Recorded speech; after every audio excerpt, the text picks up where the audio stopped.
এক চলমলে সকালে এক লোভী কুকুর চুপি চুপি একটা কসাইয়ের দোকানে ঢুকে পড়ল। আর জানো তো কি হল? সে এক টুকরো মাংস ছিনিয়ে নিল।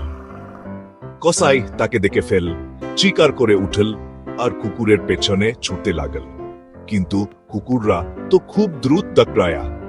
কুকুরটা রাস্তা ধরে দকড়াতে লাগল, বুক থরফরাও করছিল, আর কসাই হাঁপাতে হাঁপাতে তার পেছনে ছুটছিল। কিছুক্ষণ পর কসাই হাল ছেড়ে দিল এবং ফিরে গেল। কুকুরটা হাঁপাচ্ছিল আর ক্লান্ত হয়ে পড়েছিল। অবশেষে পেছনে তাকিয়ে দেখল কেউ আর তাকে তাড়া করছে না। গর্বিত অনুভব করে সে গতি কমিয়ে দিল এবং মাংস মুখে নিয়েই হাঁটতে শুরু করল। কিছুক্ষণের মধ্যে সে একটা ছোট নদীর কাছে পৌঁছাল। সেখানে একটা সরু সেতু জাকটাকে জলের ওপর দিয়ে চলে গিয়েছিল। কুকুরটা এখন সেতু পার হচ্ছিল। সে নিচের নদীর দিকে উকি দিল। সে কি দেখল?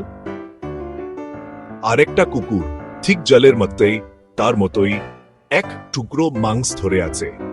কিন্তু অপেক্ষা করো, সেটা অন্য কোনো কুকুর ছিল না, সেটা ছিল তার নিজেরই প্রতিচ্ছবি। কিন্তু লোভী কুকুরটা সেটা বুঝতে পারল না। সে ভাবল, আরে ওই কুকুরটার কাছেও মাংস আছে, আমি সব মাংস নিজের জন্য যাই। কিছু না ভেবেই সে তার প্রতিচ্ছবির দিকে তাকিয়ে খেউ করে উঠল। আর এই না সে মুখ খুলল জাপাং, তার সুস্বাদু মাংস নদীতে পারে গেল এবং জলের স্রোতে ভেসে গেল। লোভী কুকুরটার কাছে ভেজা নাক আর একটা শিক্ষা ছাড়া আর কিছুই রইল না। কখনো কখনো অতিরিক্ত লোভ করলে আর তোমার কাছে আছে সেটা তুমি হারিয়ে ফেলো।